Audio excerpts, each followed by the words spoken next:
Good evening. Today we will talk about the necessary reforms in the UN Security Council, which is the apex body of United Nations. We all know that the UN was created just after the Second World War so that humanity does not encounter such a war ever. But the question arises, is this institution really functional?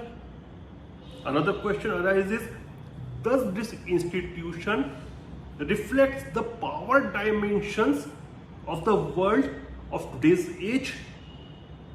It looks like that there is an institutional stickiness towards reform in the United Nations in general, but in United Nations Security Council in particular, because this UNSC reflects the power dynamics, the power dimensions, the global order of 1945.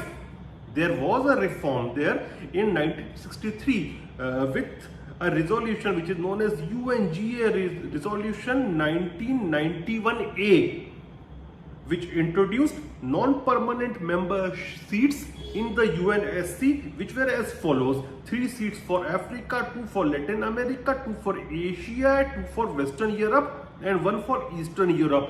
But even this doesn't reflect the power dimensions and global order of today's days and age. Now, to bring any kind of reform there in the UN Security Council, you need 2/3 majority in the UNGA plus a consent from P5. So if you really want any kind of reform, the second part must be removed. But in order to remove the second part, unfortunately, there also you need a consent from the P5 members. So we must evaluate that whether this body is reflecting the power dimensions of today or not. And for that, we must look on 3 factors. Number 1 is the population of a country. Number 2 must be the GDP of the country. And number 3 must be the country's contribution towards United Nations, and especially for the peacekeeping jobs. Now, if you analyze the situation as per these norms, you will find that 2 out of the 5 members of UN Security Council won't have that chair.